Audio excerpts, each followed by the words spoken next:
আল্লাহ সুবহানাহু ওয়া তাআলা পৃথিবী সৃষ্টির 50,000 বছর পূর্বে পৃথিবীতে যা ঘটবে তার সবকিছু লিখে রেখেছে। আব্দুল্লাহ বিন মাসউদ রাদিয়াল্লাহু তাআলা আনহু বলেন, মৃত্যু যেভাবে মানুষের দিকে দৌড়াচ্ছে, ধেয়ে আসতেছে, পৃথিবী বা সময় আমাদের থেকে পালিয়ে যাচ্ছে, আর কিয়ামত এবং মৃত্যু আমাদের দিকে ধেয়ে দৌড়ে দৌড়ে আসতেছে। প্রতি সেকেন্ডে যত কিলোমিটার গতিতে আলো চলতেছে, তত লক্ষ কিলোমিটার গতিতে আমার মৃত্যু আমার দিকে ধেয়ে আসতেছে। কেন? ওটাই টাইম, ওটাই আমার লাইফ লিমিটেশন। তো ওই যে মৃত্যু যেভাবে মানুষের দিকে ধেয়ে আসে, মানুষের রিজিক সেভাবে মানুষের দিকে ধেয়ে আসতেছে। কোনো মানুষ তার তাকদীরে লিখিত রিজিক ভক্ষণ না করে পৃথিবী থেকে বিদায় নেবে না। এটা আল্লাহ সুবহানাহু ওয়া তাআলার ফয়সালা। এই তাকদীরের বিশ্বাসটা আপনাকে কাজে দেবে হার্ড টাইম, কঠিন সময়। আর বাকি সময় আল্লাহর দয়া এবং আল্লাহর রহমত অনুসন্ধানের জন্য জান প্রাণ বাজি রেখে চেষ্টা করতে হবে। আর কে তাকদীরের একটা হাদিস বলতে চেয়েছিলাম, রাসূলুল্লাহ সাল্লাল্লাহু আলাইহি ওয়াসাল্লাম বলেছেন, পৃথিবী সৃষ্টির 50,000 বছর পূর্বে আল্লাহ সুবহানাহু ওয়া তাআলা পৃথিবীতে যা যা ঘটবে তার সকল কিছুর তাকদীর তিনি লিখে রেখেছেন। তো এই দুইটা ঘটনা এবং তাকদীরের প্রতি অগাধ আস্থা, এটা আপনাকে কাজে দিবে কিসে? ঘরে বসে থাকার প্রতি উৎসাহিত করার জন্য না।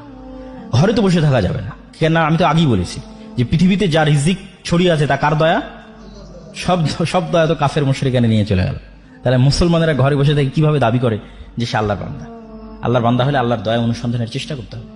সাহাবীরা করেছে, নবী রাসূলেরা করেছে, আমাদেরকেও চেষ্টা করতে হবে। কিন্তু তাকদীরের প্রতি বিশ্বাসটা কাজে দিবে কোথায়? যখন কঠিন সময়, তখন। যেটাতে রাসূলুল্লাহ সাল্লাল্লাহু আলাইহি ওয়াসাল্লাম এই হাদিসে বলতেছেন যে কাতাবাল্লাহু মাকাদির আল খালাইক ক্বাবলা আন ইয়াখলাকাস সামাওয়াতি ওয়াল আরদ বি50,000 সানা। আর দুনিয়া বিমুখতার যে হাদিসগুলো, ইসলাম সন্ন্যাসবাদ কখনোই নয়। এত বড় বড় কোটিপতি সাহাবী আছে, সব রাসূল সাল্লাল্লাহু আলাইহি ওয়াসাল্লামের জান্নাতের সুসংবাদপ্রাপ্ত 10 জন সাহাবী। যে 3 জনের নাম বললাম, উসমান গনি, তার নামই দেওয়া হয়েছে ধনী, গনি মানে ধনী। জুবাইর ইবনুল আওয়াম, তৎকালীন মদিনার ব্যাংকিং সিস্টেম উনি কন্ট্রোল করতেন। সবাই এসে তার কাছে টাকা জমা রেখে যেত, উনি মানুষের টাকা লেনদেন করতেন, উনি নিজেও কোটিপতি ছিলেন। ওনার বিশাল বাংলো বাড়ি ছিল মদিনাতে, যেটার কিছু ভগ্নাংশ, খণ্ডিত অংশ এখনো পাওয়া যায় মদিনাতে। বড় বড় সব খেজুর বাগানের মালিক ছিল। আর আরেকজনের নাম বললাম আব্দুর রহমান বিন আউফ। 3 জনই কোটিপতি, 3 জনই জান্নাতের সুসংবাদ প্রাপ্ত। তাহলে তো এটা বলার কোনো অপশন নাই, সুযোগ নাই যে ইসলাম সন্ন্যাসবাদকে সাপোর্ট করে, এটা বলার সুযোগ নাই। কিন্তু দুনিয়া বিমুখতার যে হাদিসগুলো বা দুনিয়া বিমুখতার যে ঘটনাগুলো, এগুলো হচ্ছে আপনাকে সাপোর্ট দিবে আপনার টাফ টাইম এবং হার্ড টাইমে। যখন আপনি সকল কিছু হারিয়ে ফেলতেছেন, উত্থান পতন আছে, পতনের দ্বার প্রান্তে দাঁড়িয়ে আছেন, তখন আপনি হতাশ হবেন না যদি রাসূল সাল্লাল্লাহু আলাইহি ওয়াসাল্লামের যে দুনিয়া বিমুখতার হাদিসগুলো আপনার জানা থাকে, তাকদীরের যে হাদিসগুলো সেগুলো যদি জানা থাকে, তাহলে আপনার সামনে যতই কঠিন সময় আসুক আপনি হতাশ হবেন না। এইটা হলো এটার বেনিফিট। মানুষ তো চেষ্টা করতেই থাকবে, চেষ্টা করাটাই মানুষের কাজ। কিন্তু যখন হার্ড টাইম আসবে তখন সে তাকদীরের কথা স্মরণে রাখবে, রাসূল সাল্লাল্লাহু আলাইহি ওয়াসাল্লামের দুনিয়া বিমুখ আচরণগুলোর কথা স্মরণে রাখবে। তো আল্লাহর নবীর দুনিয়া বিমুখ আচরণের 2টা হাদিস বলে এবং তাকদীরের একটা হাদিস বলে আমার বক্তব্য শেষ করব।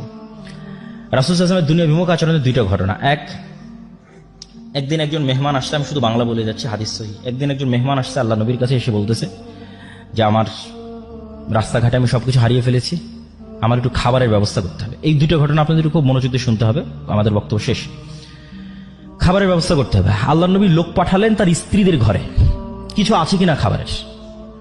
তো ইন্ডিভিজুয়াল প্রত্যেকটা স্ত্রী এই অ্যান্সার দিয়েছে, ওয়াল্লাযী বা'আসাকা বিল হক, হে মুহাম্মদ সাল্লাল্লাহু আলাইহি ওয়াসাল্লাম, যে আল্লাহ আপনাকে সত্য নবী করে পাঠিয়েছে, সেই আল্লাহর শপথ করে বলতেছে আমাদের বাড়িতে পানি ছাড়া খাবার দেওয়ার মতো কিছু নাই। তো তিনি হচ্ছেন তৎকালীন বিশ্বের সর্বশ্রেষ্ঠ মানব, সকল যুগের সর্বশ্রেষ্ঠ মানব। তার বাড়িতে মেহমান এসেছে, মেহমানকে খাওয়াবেন, খাওয়ানোর মতো তার কোনো স্ত্রীর বাড়ি থেকে এ আনসার আসলো না যেখানে একটা খেজুরের দানা আছে তাকে খাওয়াবে খাবার হিসেবে দেওয়া যায়, বা আটা আছে সেটিতে রুটি তৈরি করে দেওয়া যায়, বা গোস্ত আছে দেওয়া যায়। সবাই বলেছে তাদের বাড়িতে শুধু পানি আছে, আর দেওয়ার মতো কিছু নেই। তো আল্লাহ নবী কি করবেন? তখন তিনি সালাতের পর সাহাবীদের বললেন, আচ্ছা কেউ কি আছো তোমরা আজকে একজন মেহমানের দায়িত্ব নিতে পারবা? তখন আবু তালহা বলতেছে রিস্ক নিয়ে, সেও আসলে ইন ডিটেলস জানে না, কিন্তু আল্লাহ নবীর এই অসহায় অবস্থা দেখে সে রিস্ক নিচ্ছে।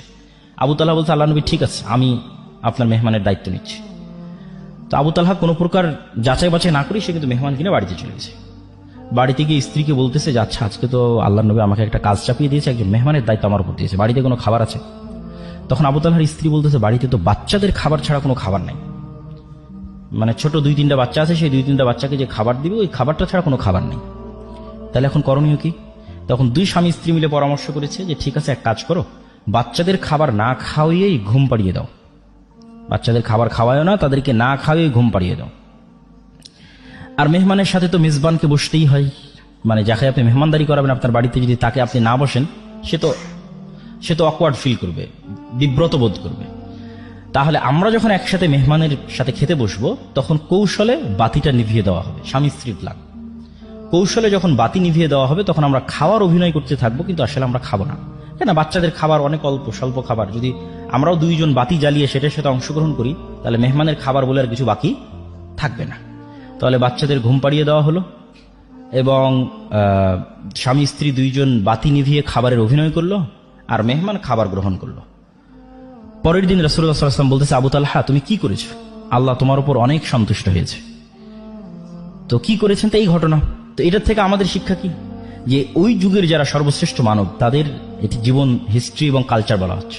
সুতরাং আমি যদি আমার লাইফে এরকম কখনো কঠিন সময় ফেস করি তাহলে অবশ্যই তখনকার চেয়ে খারাপ হবে না। তো ওই জন্য কনফিডেন্স রাখতে হবে।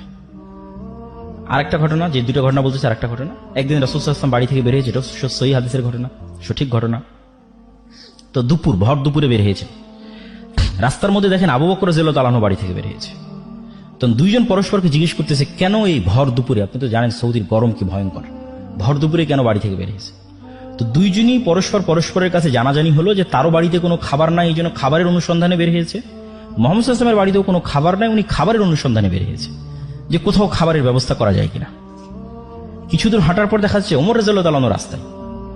আপনি কি জন্য বের হয়েছেন? উনিও, ওনার বাড়িতেও কোনো খাবারের ব্যবস্থা নেই, উনিও খাবারের অনুসন্ধানে বের হয়েছে। অথচ এরা পরবর্তীতে অর্ধ পৃথিবীর শাসক। তাহলে ক্ষুধার্ত অবস্থা থেকে অর্ধ পৃথিবী জয় করা যায়, ঠিক আছে? যখন তাদের কাছে কিছু নাই, ক্ষুধার্ত অবস্থায় মানুষের বাড়ি বাড়ি খাবার খুঁজে বেড়াচ্ছে, সেখান থেকে তারা অর্ধ পৃথিবীর শাসক হয়েছে। তো তাদের মতো করুণ এবং কঠিন অবস্থা আমাকে এবং আপনাকে ফেস করতে হয়নি, হচ্ছে না, হয়তো হবেও না। সুতরাং বড় স্বপ্ন দেখতে সমস্যা নেই। হাদিসটা শেষ করি, ঘটনাটা শেষ করি। দুইজন মিলে এক আনসারীর বাড়িতে গেলেন। আনসারীরা যেহেতু আগে থেকেই তাদেরই জমি জায়গা, মদিনা মানে তাদের জমি জায়গা, তাদের বাগান, তাদের সবকিছু। এনারা তো আসছে মক্কা থেকে হেল্পলেস অবস্থায়। যদি মক্কায় থাকতো হয়তো এতটা করুণ অবস্থা হতো না, কেন মক্কায় তাদের জমি জায়গা আছে, তাদের বাড়ি ঘর আছে। তো প্লেস চেঞ্জ করলে অবশ্যই মানুষ এই প্রবলেমগুলো ফেস করে। তো আনসারী সাহাবী অত্যন্ত খুশি হয়েছে আজকে আল্লাহ নবী তার বাড়িতে আসছে। আমাদের গ্রামেও যেমন ভালো কোনো মেহমান যায় তখন কিন্তু বাড়ির আমাদের মায়েরা বড় মোরগ বা ভালো যে মুরগি থাকে সেটা কিন্তু জবাই করে, এটা টেন্ডেন্সি, কালচার। তো আনসারী সাহাবী আল্লাহ নবীকে দেখে তাড়াহুড়া করে খেজুরের পুরো থোকা পেড়ে আল্লাহ নবীর সামনে রেখে বলতেছে, ওখানে কাঁচা আছে পাকা আছে খান। তাড়াতাড়ি বাড়ি থেকে ছুরি বের করে নিয়ে ছাগল জবাই করতে চলে গেছে, যে আজকে আল্লাহ নবী তার বাড়িতে আসছে, সে ছাগল জবাই করে রান্না করে খাওয়াবে। তো ছাগল জবাই হলো, রান্না হলো, খাওয়া দাওয়া হলো, খেজুর খাওয়ানো হলো, ছাগলের দুধ দেওয়া হলো, যত রকমের ব্যবস্থাপনা ছিল সবই করা হলো। শেষ করে এখন যখন ফিরে আসতেছেন তখন রাসূলুল্লাহ সাল্লাল্লাহু আলাইহি ওয়াসাল্লাম আবু বকর এবং ওমরকে বলতেছে, তোমরা বাড়ি থেকে বের হয়েছিলে ভরা পেটে, আর এখন খালি পেটে, আর এখন তোমরা বাড়িতে ফিরে যাচ্ছ ভরা পেটে। সুম্মা লা তুসআলুন্না ইয়াওমাইদিন আনিন নাঈম, এটা কোরআনের আয়াত। আল্লাহর নবী পড়লেন তাদের সামনে, কিয়ামতের মাঠে এই নিয়ামত সম্পর্কে আল্লাহ তোমাদের জিজ্ঞেস করবে, যে তোমরা আজকে খালি পেটে বাড়ি থেকে বের হয়েছিলে, আল্লাহ তোমাদের ভরা পেটে বাড়িতে ফিরে যাওয়ার সুযোগ করে দিয়েছে, এই নিয়ামত সম্পর্কে আল্লাহ জিজ্ঞেস করবে। তোমরা আল্লাহ সুবহানাহু তাআলার রহমত, বরকত ছড়িয়ে ছিটিয়ে থাকা রিজিক তোমরা অনুসন্ধান করো।